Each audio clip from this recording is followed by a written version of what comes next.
Whether you're a parent, student, or teacher, education has drastically changed over the years, from math to COVID's impact on learning inside the classroom to rising tuition costs and fewer students attending colleges and universities. The state of education is constantly changing.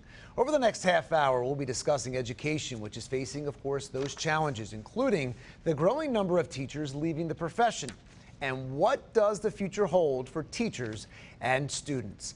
Tonight, we're joined by educators from L'Anse Creuse School District in Macomb County. Please welcome CTE broadcast journalism teacher Michael Kaufman, as well as MST biology teacher Chandler Missig, and director of the Panco Center, John Haas. Thank you all so much for being here tonight. And John, let me start with you. As a whole, are we doing enough in the education industry to preparing our students for the real world?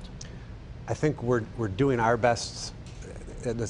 Doing our best as possible, but at the same time, I think we have a lot of years, in the past few years, people who are struggling to the reputation of our profession. You know, whether it's money, whether it's some of the things, the extra tasks and responsibilities, trying to get students to go into the field at the collegiate level. We're working against a lot of things, a lot of hurdles over the last few years. So we're getting there, but at the same time, we have a lot of work to do. And let me bring in Chandler here. As a biology teacher, what are some challenges that you are facing in the classroom? I think one thing is, since COVID, just getting students back into the rigor. Really? Because you feel like that's going to be an easy thing to get them back. They'd want to come back and get out of the house. Right, and I mean, it's been great to be back to normal, basically, but I think during COVID, there were so many challenges that students were facing that now that we're ramping things up again and diving into content, diving into labs and all the high expectations, I think it's just reevaluating what those expectations are and trying to get students on the path to following those and achieving their own goals. Yeah, and when you look at this situation, let's bring you into the conversation here. When you get into the conversation, you're more of a specialized, as a broadcast journalism teacher, you're more a specialized field as an educator. Do you find that students are more engaged now than they were pre-COVID because they want to get back into school? Well, it's really interesting you should say that, because I think initially, yes. COVID ended, kids were excited, and immediately they had this rush of enthusiasm, energy to get back to seeing each other and being in a space where they're social, and seeing a teacher live instead of in a little box on Zoom. Because that had to be hard. It was very difficult. It was very difficult. We felt very disconnected to the students, right? So to be able to connect to them face to face, there was this huge rush of energy. And then we have what I would call like a COVID letdown or a hangover. Because now all of a sudden, last year we had kids who were out for COVID still, right? So they got excuses, they got time off, they got extra time for projects. Now that time's gone away.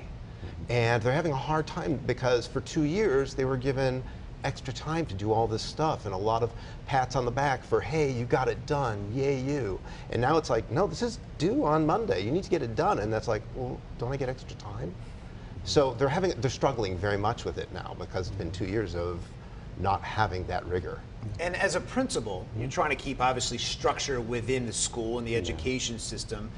How difficult is that, and what do you do to combat it, in a sense of before it was probably different than before the pandemic? I think giving the students a voice, bringing them in and trying to figure out exactly, you know, what their struggles might be, and working as a team where you know, whether it's a parent, whether it's the teacher, whether it's an administrator, a counselor, social worker, working more in teams together to try to help each individual student try to get through some of the struggles that Michael and Chandler have both cited. Yeah, are you seeing a different student today than you did 2-3 years ago? I am, but I do feel that my students now, and maybe it's just the group that I have this year, but they are energetic. I think they are passionate about, again, different things, right? Every student has their own unique interests and talents. I think the rigor, like I mentioned before, I think does need to kick up a little bit to how it was pre-COVID, but I do feel that that energy is there, and it's just channeling the energy into something that they're interested in. Yeah, and you talk about the changes in education. When I was a kid, we learned math differently than now I'm seeing my daughter learn math. And so how have three of you adjusted to these changes? Because people as a whole don't like change. Well, I was lucky enough that I was trained with a lot of these new expectations. So, But you learned it, I'm sure, in a different way, right? right, definitely. So the next generation science standards are what we follow, and it's very hands-on, inquiry-based, teamwork, collaborative. So I do not lecture. My students are always in control of their learning. I'm more of the facilitator. I do a lot of project-based learning.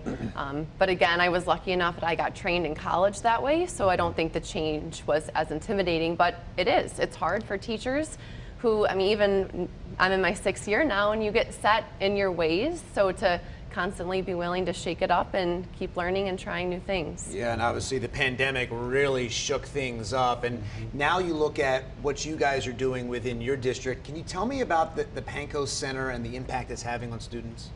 Sure. It's a building in our district where students choose to come, you know, whether it's taking a career tech ed class, applying for the math science program. They have to go to their comprehensive high school, you know, L'Anse Creuse or L'Anse Creuse North, but they don't have to come to Panko. And so if they're coming there, they have a thirst to learn a specific industry program, take advanced placement, you know, honors level math and science classes. So what we get in our building are students who really want to be there, and even if they struggle maybe at their home school in math or science, they come into TV and they take off because they have a passion for it. And it really makes coming to work at our facility so much fun, because all 1,400 students that travel through the building that day want to be there. And it makes education a lot of fun. You teach broadcast journalism. Do you think it's important to have these specialized classes and maybe even expand it so students can find that outlet, find something they're passionate about? 100%. I mean, one of my favorite parts about working in the building is, especially in broadcast journalism, my students leave my classroom all the time and they're doing interviews with kids from all the other different classes. So they're learning about all the other careers. I mean, culinary arts, health sciences, horticulture science. We've got 3 different auto bays, and they're learning everything from how to refinish an automobile to lifting it up on a hoist. And my students are recording all that and turning it into news packages and sending it out to PBS and to other news stations. Right, and with you teaching biology, now that was something for me personally. I couldn't understand it, couldn't figure it out, wasn't interested. And I'm sure you run into that with students as a whole, but it's, hey, a mandatory class. How do you work through that when you have some students that are passionate about, let's say, biology, and some students that, like myself, are just, whatever? Right. One thing I've been trying to do is implementing storylines. So I start the year, the first day of school, biology is the study of life. I talk to them about the pandemic that we all just went through. Is SARS-CoV-2, the virus, alive? And for those couple weeks, we explore what the virus is, what cells are. So I try to always hook them into something relevant and relatable, so that even if they're not loving biology, it's still something that they can find meaning and some kind of connection to their everyday life. Finding that story, and you kind of talk about what you do with your students. You're telling a story to make it relatable. It's not just, you know, to get them through that. Exactly. Well, we're going to continue this conversation. We'll have much more as we discuss education, including the importance of treating students with respect during a stressful time and how to handle it. That and more coming up after the break.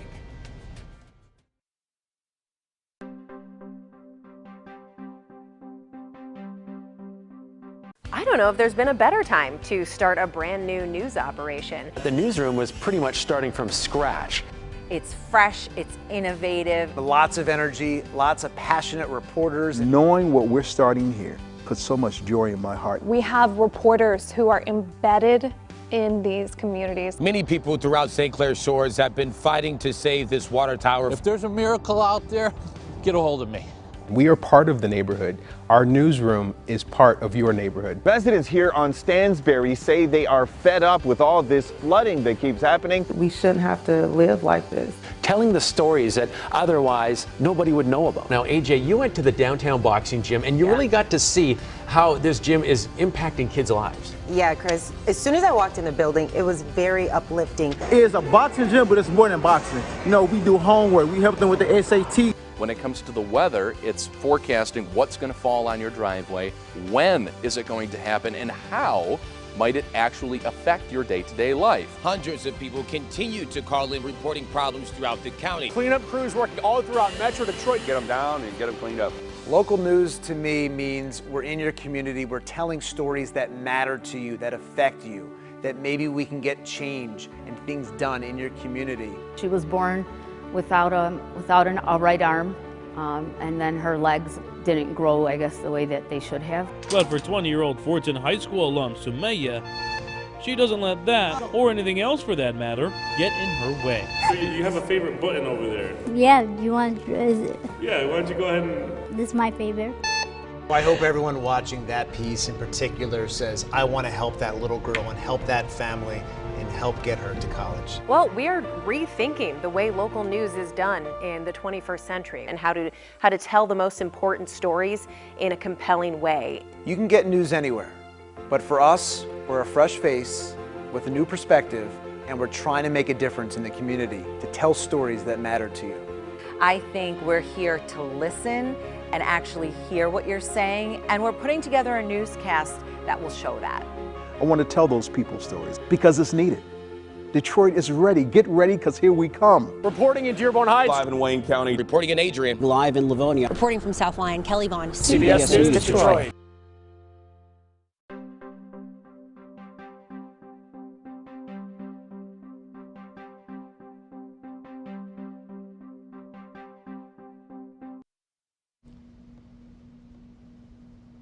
Well, welcome back. High school can be stressful for students. A 2020 survey from the American Psychological Association Stress in America found 43% of teens said their stress levels had increased. 45% said they had a hard time concentrating on schoolwork. Also, its 2017 stress survey found 83% of teens identified school as a major stressor. So from an educator's perspective, let's bring everyone back in here. What's the best way to help? We're back with John, Chandler, and Michael. John, let's start with you. What is the best way to really just take these students that are going through a stressful time and just calm things down? Give them a voice, allow them to talk. A lot of the stuff that they're stressed about isn't about school, it's about what's happening outside of school. They bring it in, and it's working with staff to realize, look, it's not personal, it's not about you, it's about what's happening outside, and let's talk about it. And whether it's running circles in class, whether it's working with a social worker, a counselor, even an administrator, and giving them an opportunity to talk about what's wrong and not make them feel like they are in trouble, but to give them a voice and then help them resolve some of those issues, or at least put them in the right direction. Just letting them talk can de-escalate them and allow them to get on with their learning. Yeah, and you have a really unique role. I mean, you're also a licensed therapist. I imagine there's not many principals out there that are also a licensed therapist. I don't know any, but it is a unique credential to have, and it certainly has played a role, probably more than my master's in educational leadership. My counseling degree has always played a vital role. Working with students, working with staff, working with parents, bus drivers, custodians, that background has certainly been vital. Sure, and when you run into students that are going through a tough time or having a tough day, it may have nothing to do with the frustration going on in the classroom, but something going on at home, or bullying, or who knows what. There's a myriad of things that can happen in a classroom, and there's every student's an individual. So it used to be a teacher would teach a class, and it was, here's the lesson, everybody get it. And now it's like, no, we're teaching students. And you have to find out what each individual, it's almost like teaching 25 individual lessons every day to try and reach each kid. And if you can do that, it works. John talked about circles, and he just kind of flew by that, but that's a real big part of what we do with restorative practice. When we feel like everybody's just crumbling, we stop the lesson, we get everybody to sit in a circle, and we talk about what's going on. For high school students, really. In high school. And it's a great opportunity for kids to communicate. I'm in a fortunate position where I have podcasting, and my students did a teen mental health podcast. So they got to talk about what the issues were, and they got those aired. Right. And Chandler, when you're talking about biology, that is not the easiest subject, maybe perhaps for the teacher that has studied this, but for the students, do you find that students will come in with issues that are going on outside of what's going on in the classroom, and how do you handle that?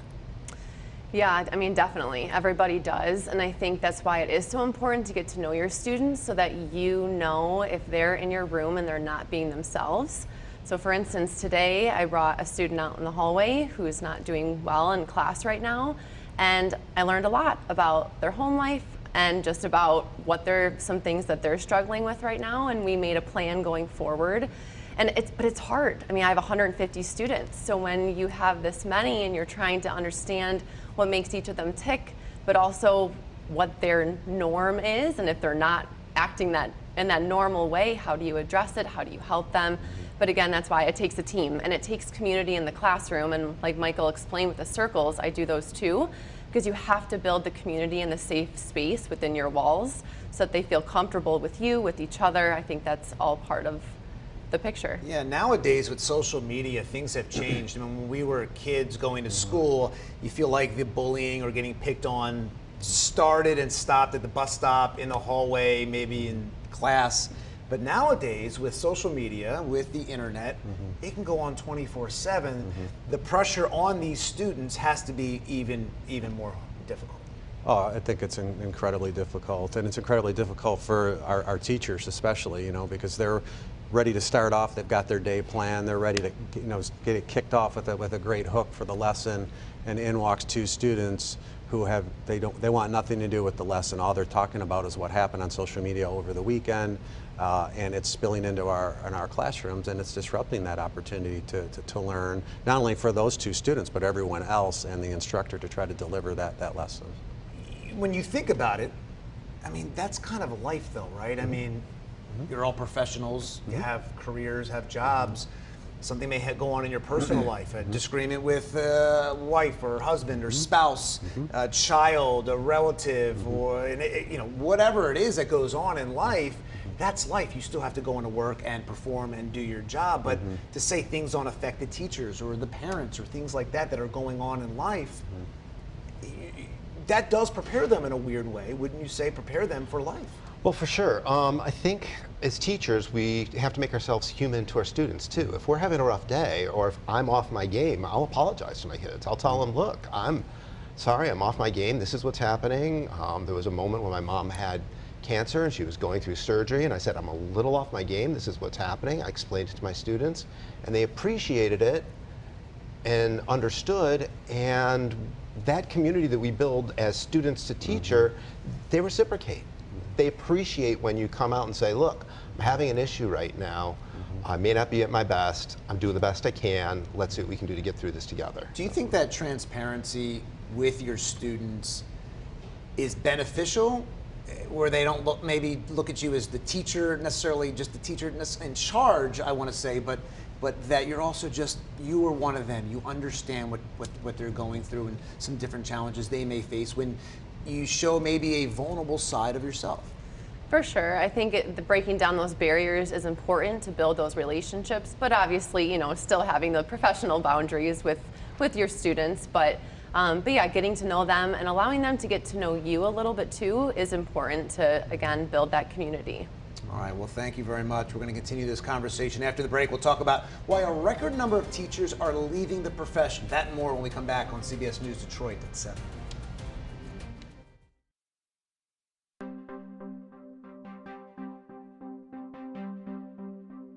I don't know if there's been a better time to start a brand new news operation. The newsroom was pretty much starting from scratch.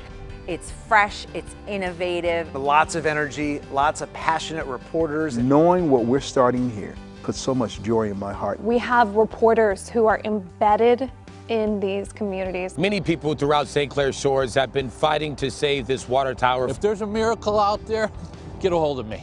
We are part of the neighborhood.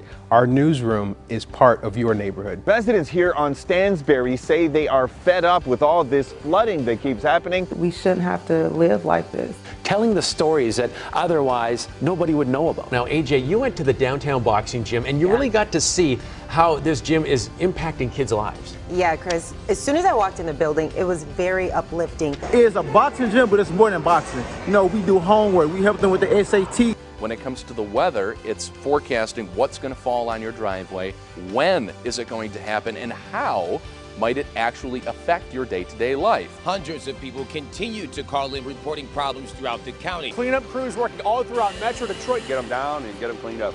Local news to me means we're in your community, we're telling stories that matter to you, that affect you, that maybe we can get change and things done in your community. She was born without a right arm, and then her legs didn't grow, I guess, the way that they should have. But for 20-year-old Fortune High School alum Sumaya, she doesn't let that, or anything else for that matter, get in her way. So you have a favorite button over there? Yeah, you want to dress it? Yeah, why don't you go ahead and... This is my favorite. I hope everyone watching that piece in particular says, I want to help that little girl and help that family and help get her to college. Well, we are rethinking the way local news is done in the 21st century and how to tell the most important stories in a compelling way. You can get news anywhere, but for us, we're a fresh face with a new perspective, and we're trying to make a difference in the community to tell stories that matter to you. I think we're here to listen and actually hear what you're saying, and we're putting together a newscast that will show that. I want to tell those people's stories because it's needed. Detroit is ready. Get ready, because here we come. Reporting in Dearborn Heights. Live in Wayne County. Reporting in Adrian. Live in Livonia. Reporting from South Lyon, Kelly Vaughn. CBS News Detroit.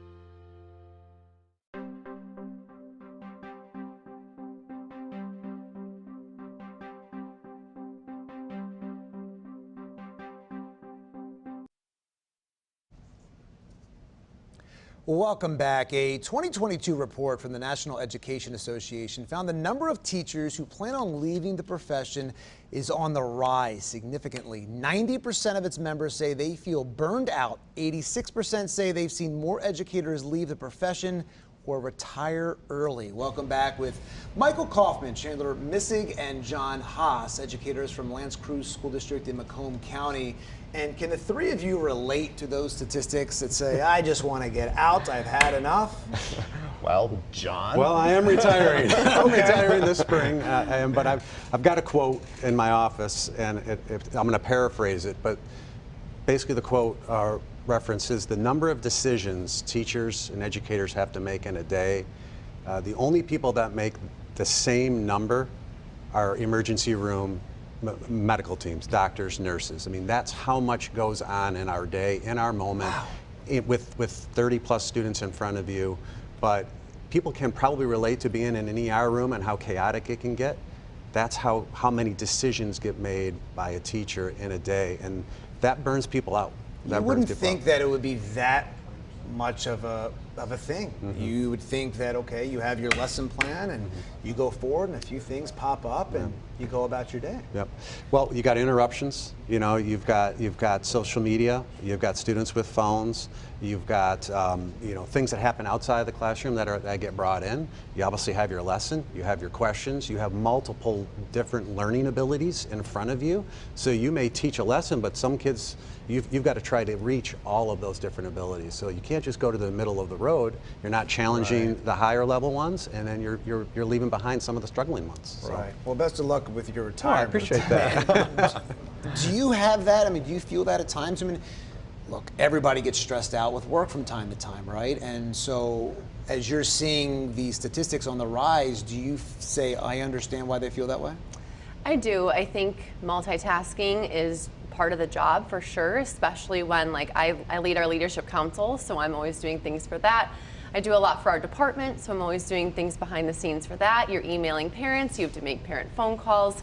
It does get exhausting. I think, though, that's why it is so important to have self-care, to have a point where you do stop, you know, responding to messages from students at night, and because you have to take care of yourself too. And I think that's why we're seeing these high percentages of burnout. Is it's easy to stay connected 24/7. So to create that space is important. Yeah, and we talked about it earlier. The COVID impact, I'm sure, did not help teachers in trying to do this from home and adjusting like that. And so let me ask you, with all the challenges that you're seeing today, you must understand why people are getting burned out. Let's say a veteran teacher versus a younger teacher. Yeah, people keep asking me, I have 34 years in education. They're like, why are you still here? And fortunately, I still love what I do. I still see the fun in it. I work in a beautiful building where students choose to be there. My class is a class that students choose to be in. But yeah, I finished my day yesterday after getting in early, prepping my lessons, seeing my students. At the end of the day, I had to send out 5 different emails about 5 different kids who were failing, make those personalized, and then I was getting phone calls and emails back from those parents, and it's now 4:30 and I've been there since about 6:30, 7 o'clock in the morning. So, and then you're getting remind texts. So social media, or the ability to instantly contact a teacher back in the day, was not available, and parents didn't see grades immediately, and it was a mystery. It's a different ballgame. You talk about social media with the bullying and things like that. I mean, I would say, just seeing from my daughter's school, schools do a better job today than they did when we were growing up at making sure the kids feel welcomed and doing a better job of being respectful. But that's a whole nother layer of just of a mindset that it needs to be done, but that takes away from the time you're just straight educating. It does, and again, I think it goes back to some of the community building activities that we try to do in our building, so that when those issues do spill into the classroom from the weekend or from the night before, we have tools for our teachers to jump into and start tackling and implement, so that whether it's working with those couple of kids individually out in a hall, or calling for someone to work with them, or getting a circle if it's really affecting the majority of the class in some manner, to resolve that, because learning can't happen if students aren't focused. Sure. So we have to pause. You don't get through your lesson, you stop and you work with the matter at hand, because you now trying to do a lesson it's a moot point. It's not going to work. You know, one of the most stressful parts of the job, I imagine, has now become school safety. And as we've seen an uptick with the incidents going on at schools over the last 10, 15 years, and even recently, just this year, school safety, how challenging of a job is it to make sure the students and teachers are safe every single day?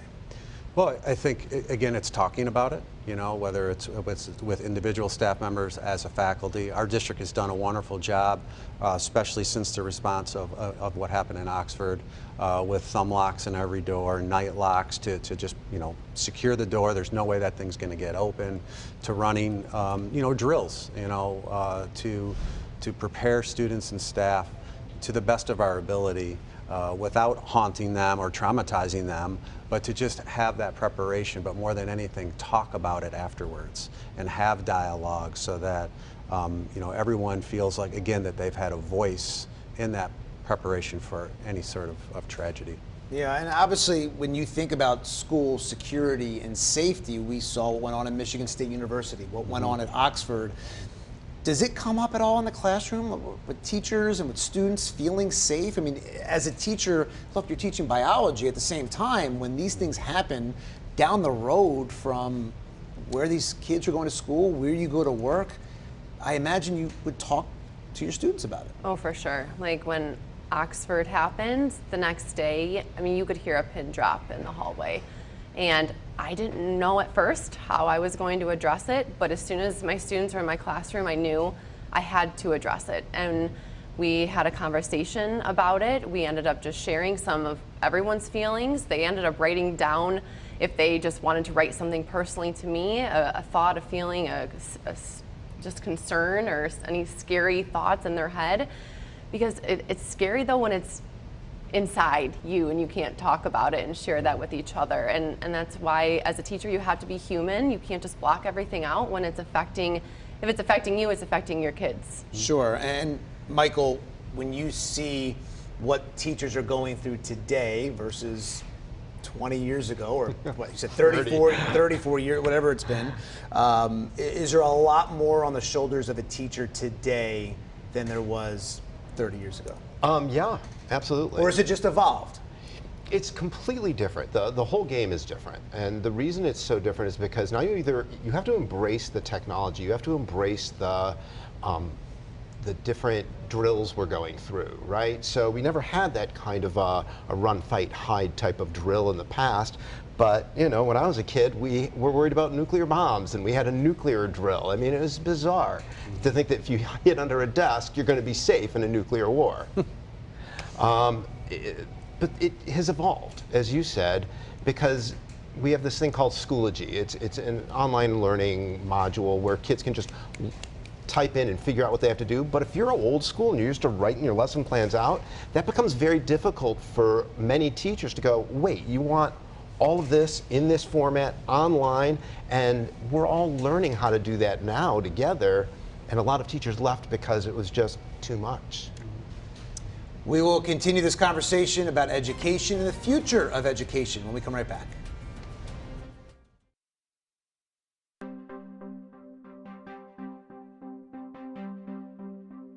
I don't know if there's been a better time to start a brand new news operation. The newsroom was pretty much starting from scratch.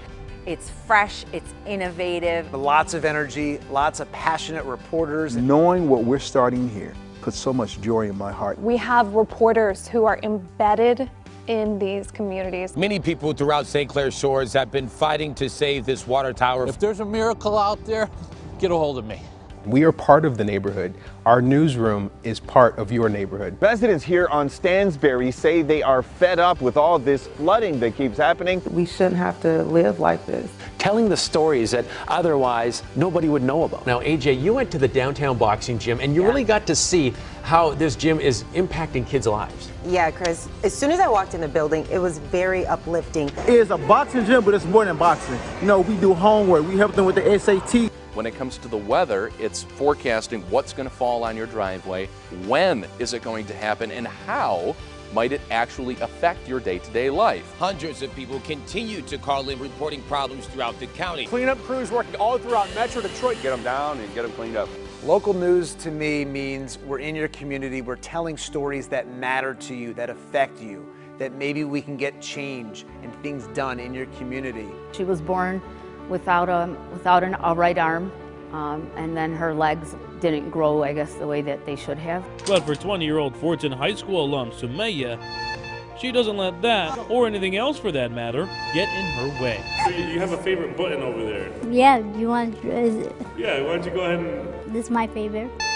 I hope everyone watching that piece in particular says, I want to help that little girl and help that family and help get her to college. Well, we are rethinking the way local news is done in the 21st century and how to tell the most important stories in a compelling way. You can get news anywhere, but for us, we're a fresh face with a new perspective, and we're trying to make a difference in the community to tell stories that matter to you.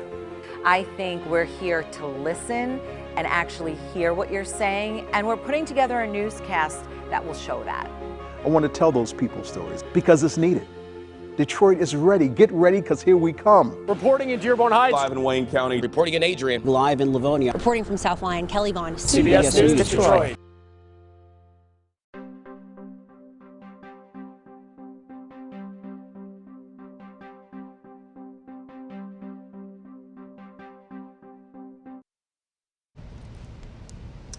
Welcome back. According to the National Center for Education Statistics, they say in 2019, bachelor degrees in education accounted for 4% of the more than 2 million degrees issued. That was down 19% from the year 2000. Chandler, let's start with you. What does that say for the future of education?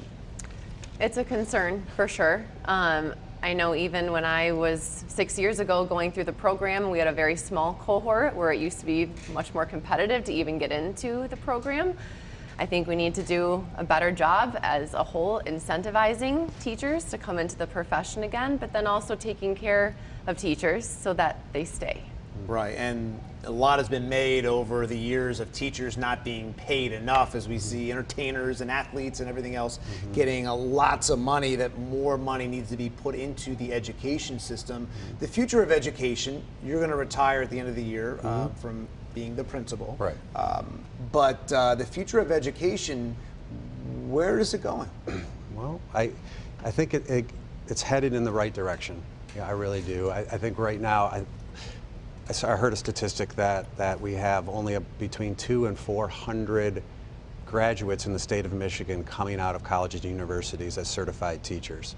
Before, there were 200 to 400 per institution coming out with certified teaching degrees. So again, I think it's getting some of that excitement back, and it starts homegrown. I think it's programs like what we have at Pankow in early childhood education. We're going to bring back our teacher cadet program and get students not just learning TV, but hey, let's get them in middle school classrooms and let them see what it's like to be a teacher and start growing some excitement from the high school level. You think at an earlier age? Yes, Because most the one concern can be if you start doing this too early. If you do it in high school, having some specialized classes, I get it. But the one concern to me would be if you're going to have specialized classes at a younger age, you then perhaps pigeonhole a student into one lane, and all of a sudden they have no way out because they have no other education in, let's say, biology or something else that they may find interesting.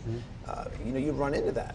Well, the beauty of our education system is they can make choices, right? So we aren't living in a lot of European countries where they are tested and then they're told this is the school you go to and this is the path you're taking. Students have choices here, and that's one of the best things about where we work is students do get a variety of choices as early as 10th grade, 11th grade, and they go, oh, I thought I wanted to be a chef, but I didn't realize all the stuff you have to actually go through. And then they take a horticulture class and they're like, wow, flowers are cool.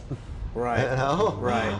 With the decline with teachers, and we're seeing less teachers, more people wanting to get out of the profession, do you envision that it's going to evolve into, at the end of the day, just bigger classrooms? I mean, when you really think about it, to be able to accommodate? I think it could. I also think, though, a lot of our populations are decreasing in some areas, so I think that will maybe balance out for a little bit, but there is going to be a time where, yeah, either class sizes increase or, like I said, you have to incentivize teachers and, like John said, reignite that passion and excitement, and that's the thing. It's going to be hard to ask John for a raise now.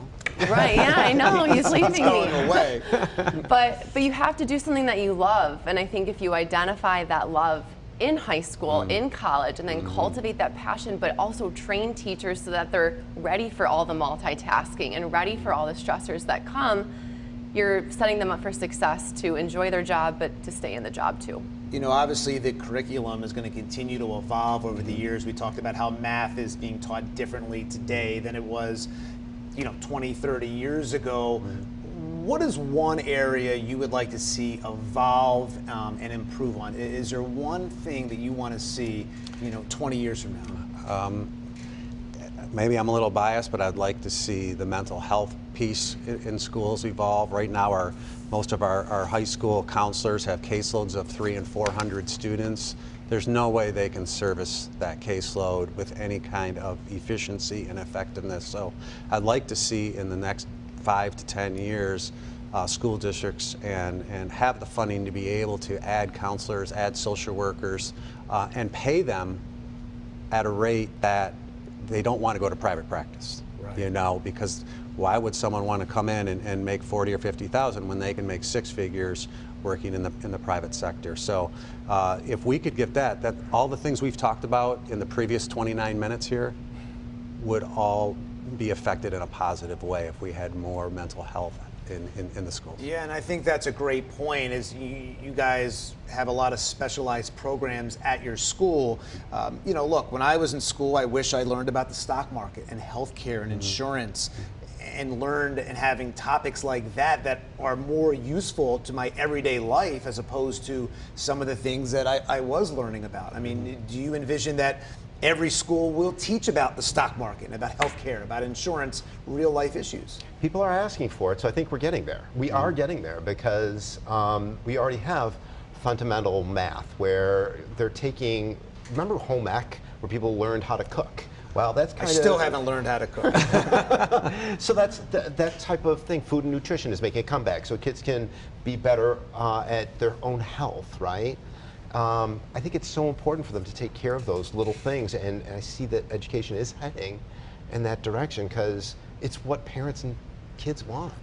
Well, thank you so much, the three of you, for joining us. For Michael, Chandler, and John from the Macomb County School, the Lance Crew School District in Macomb County, I'm Jeff Skaversky. Good night.